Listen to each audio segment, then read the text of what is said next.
the things that came with Jade Shadows that I haven't talked about yet is the new Evensong Bow. It's a bow. And you know me, I really love bows. We're here with Mag in the Ambulous Arena Simulacrum, which is again another simulacrum that came about with Jade Shadows. I don't have access to 3 of the other simulacrum yet because, you know, Syndicate memes. Maybe I'll get them someday. But either way, the new bow, in my opinion, is actually kind of decent. So if we go up against these corrupted enemies, the fun thing about this bow is that it has AoE.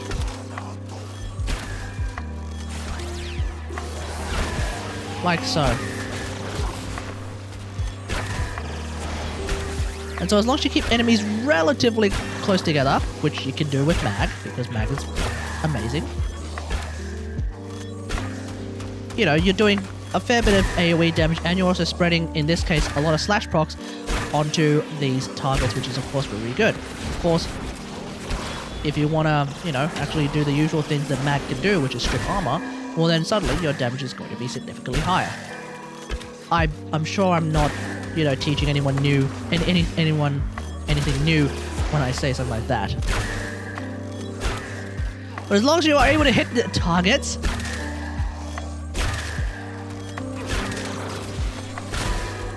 like so. Something like that. This is actually not the full power of the Evensong Bow, because when you have all 3 of Jade's weapons on your loadout, you have access to something called the Jade Ensemble bonus. And the Jade Ensemble bonus, in my opinion, is a little bit finicky to achieve. But I'll try and achieve it in this video here. So what we're going to do, what we first need is a kill with the bow. So we're going to do that with this butcher. Where are you? Like so. Then we need the cantares to hit some enemies on reload on return. And then finally, we need a heavy attack kill with the Harmony Scythe. And in doing so, we now have plus 70% multi-shot, which is going to be pretty huge because we can then also mix it with various other buffs that we have on the bow. For example, Galvanized Chamber, possibly Galv Scope if you want to do that, various other bits and pieces. In this case, a lot of the damage just then came from Mag herself, but the point is, when you have the Jade Ensemble buff, your bow is somewhat stronger. It's plus 70% multi-shot, which if you pair that with something like Galv Chamber, doesn't necessarily become 70% additional damage. It's probably not nearly as high in terms of being a DPS increase, but because it's something that you can just do anyway, so long as you have the 3 weapons together, I don't see a reason why not to actually make use of that. So, yeah, you're not really losing out on much unless you're desperately, you know, gung-ho on using a specific secondary weapon or a specific melee weapon. Okay, then maybe it's not a good idea to use those 2 other weapons just for the Jade Ensemble buff.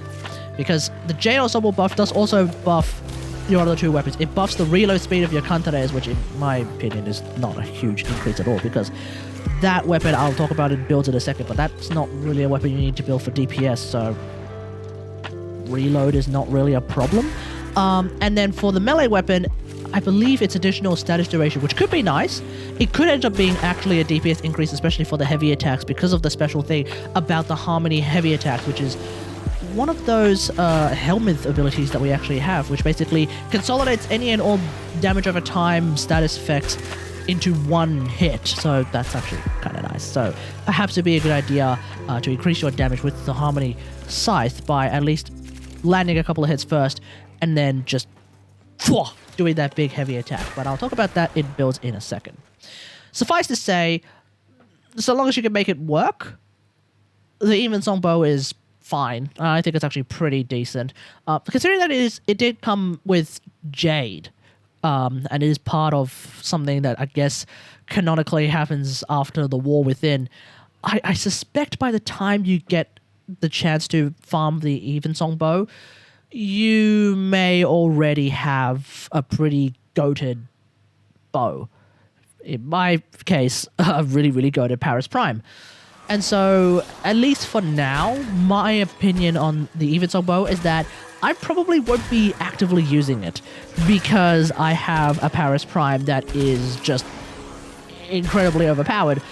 The Evensong Bow as is, I haven't been able to find a way to make it perform as well as my Paris Prime Incarnate Bow. So I think for the time being, probably not exactly a recommended bow from me anyway. But the Evensong bonus thing is actually kind of a nice way of playing it, and I suspect in the future, because right now the bow doesn't even have a Riven disposition because it's brand new, maybe in the future D will do a Riven sort of disposition pass, and I get the feeling this bow is probably going to get bumped up a fair bit. It would not surprise me to see the Evensong Bow have a 3-dot disposition as opposed to its current 1-dot disposition because it's brand new, right? So maybe Rivens could be a solution, perhaps. On top of that, though, the Dread is a bow that is supposed to be the sort of counterpart to the Evensong Bow. Like, they're supposed to be sort of tangentially related and direct opposites. The Dread does have an Incarnate, so I suppose it would not be too surprising if the Evensong has an Incarnate as well. By also, I believe the Spare and the Hate have Incarnates as well, meaning it would not surprise me if the Kantare and the Harmonies get Incarnates. So perhaps that would make this weapon feel a lot nicer. When it comes to building this weapon, though, for me, I feel like I kind of need fire rate on this weapon, otherwise it just draws a little bit too slow. So the build that I've gone for has that. If you're not as bothered as I am about the fire rate, or rather the draw speed of this bow, then perhaps you could forego something like speed trigger and use some more damage and maybe get some more status chance in your bow, because I feel like status chance is probably a good idea on this bow. I tried going just full crit slash, didn't feel that great. Even with the fire rate mod, it didn't feel that great. So I feel like having at least some elemental damage on this bow is a really, really good idea. Which element you use is entirely up to you, especially with the way that elements have sort of changed up with the Jade Shadows update. So, you know, feel free to pick whichever combined element you want.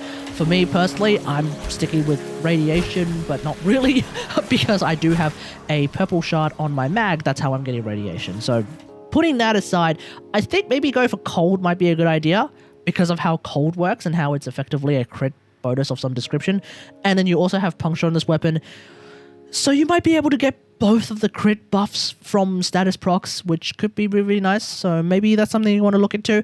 For me, if I use this on mag, it turns into magnetic, so that's not going to work right now. But I guess if you're not using a purple Archon shard, then maybe cold would be the way to go. For the Kantare, you don't actually need to land kills with the Kantare, so I'm thinking just pure status, secondary encumber, and therefore reload speed, fire rate if that annoys you in any way, shape or form. Keep in mind this weapon has infinite ammo, so you don't even need to really worry about picking up ammo for this weapon because the knives come back to you when you do a reload. That's basically the idea. And you just need the knives to hit enemies while they're coming back in order to get the Kantare buff. So that one's really, really easy. In fact, it might be a good idea to try and get kills with your bow and with your heavy attack scythe first before you do the Kantare buff, because that one's probably the easiest one. So get the two hardest ones, quote-unquote hardest ones out first, and then just sort out the easiest one, and then you get Jade Ensemble, and then you can just move on from there. Speaking of the heavy attack buff from the Harmony, that's why I've personally just gone for a good old-fashioned heavy attack build with some of the mods that just really, really work well with heavy attacks. At this point, using things like Blood Rush, Weeping Ruins, probably unnecessary in my experience. But, that being said though, if you are someone who likes scythes and you want to do, you know, main DPS scythe shenanigans, well then of course, go ahead and use Blood Rush Weeping Wounds, because that's probably going to be the way to go, as opposed to using something like Sacrificial Steel. Of course, if you can fit both, go for both. But at least for me, I'm just going to stick with a heavy attack scythe build, because that seems to make the most sense. Let me know what all of this in the comments below. How do you feel about the Evensong? Let me know in the comments, because again, I probably will be continuing to just use my Paris Prime over the Evensong anyway, but I think it's a cool option, and it's definitely something to just do when you get too bored of whatever weapon you're already using constantly.